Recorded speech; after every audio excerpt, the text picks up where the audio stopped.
What is going on, guys and gals? Welcome to your 12th C++ tutorial, and in this tutorial I'm going to be giving you guys an introduction to classes and objects.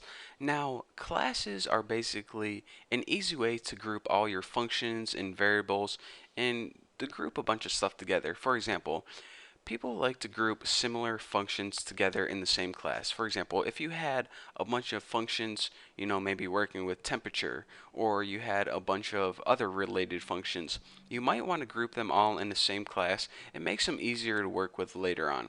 So then, if you have like 1,000 functions, you say, all right, where are all my temperature functions? Because I need them now. Oh, they're in my temperature class. So that is kind of the usefulness of classes and the basics behind that. So let's go ahead and in order to create a class, we go ahead and make sure you're outside your main. First of all, I want to say that. So I'm going to create mine before my main. And in order to do this, go ahead and type the word class. And now, after this, go ahead and add a space and name your class. Now, people typically name their class with uppercase letters, and I'm going to name mine Bucky's class, just like that. And now go ahead and add curly braces and a semicolon at the end.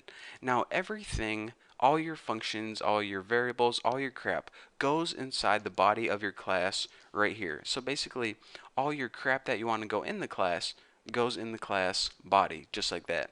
And I believe whenever you create a class, it's called declaring a class, but if your teacher ever asks you, make sure you say that. They'll probably be impressed.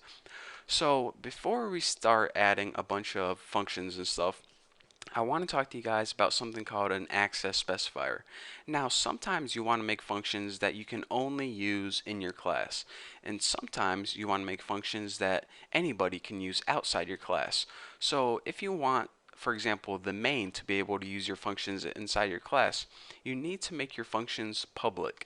If you don't want main to be able to use the functions inside your class, then you would use something called private, but we're going to be going over that later.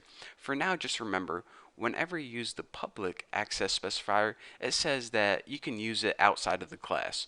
So in order to use that public access specifier, just go ahead and type public with a colon, not a semicolon, just a regular colon. And this means that anything you put after this, you're able to use it outside of this class. So if you didn't have that, then you would only be able to use your stuff right here. And what's the use of that if you need to put it in main? So anyways, make sure you add public. It's called an access specifier if you're taking, C++ test or something.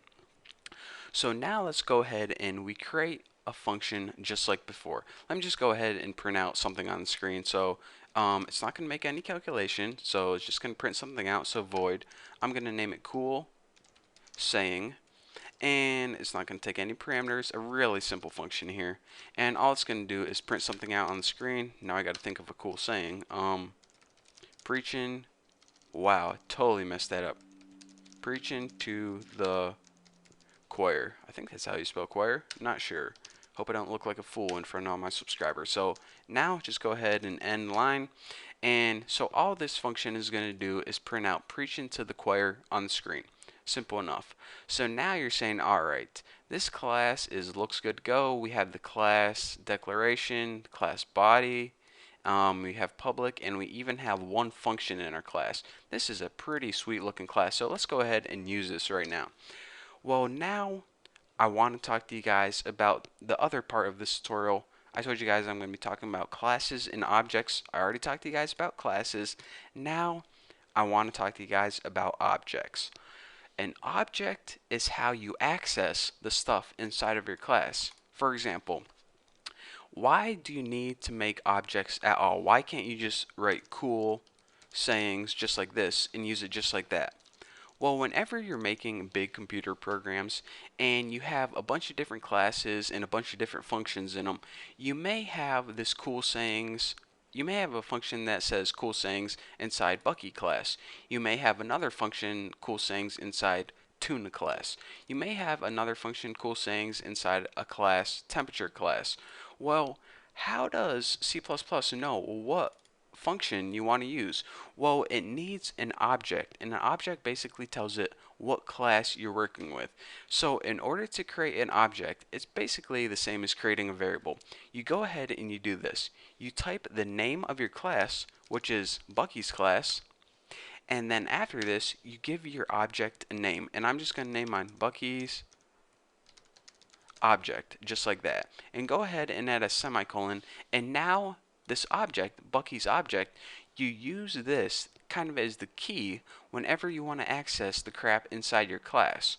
So now, instead of just writing the function name, we have to write the object name first, like Bucky's object. And then in order to access anything inside the class, we need to use a dot separator. And a dot separator is basically our way of accessing the variables, the functions, all that stuff. So as you can see, we'll put the dot separator up, and it already knows that what we want to do. We want to access CoolSang just like before. Just type the name of the function and empty parameters, and bam, wham, thank you ma'am. We now have a full working program. So let me run this for you real quick to show you guys that it's working, make sure I don't have any errors, and then I'll talk you guys through it one last time. Preaching to the choir. Works perfectly. Pretty cool, huh? So anyways, people make classes in order to group similar functions. So if I had, a program that just had a bunch of cool sayings, I'd have cool sayings 1, cool sayings 2. I'd want to put them all in the same class. For now, we only have one function because this is just an example. So we have a function that we put inside the class, and make sure to make it public. That means that main can use it as well. So we have a class, and we made that by making public and threw a function inside it. Pretty cool. So now we wanted to actually use that function that's inside the class.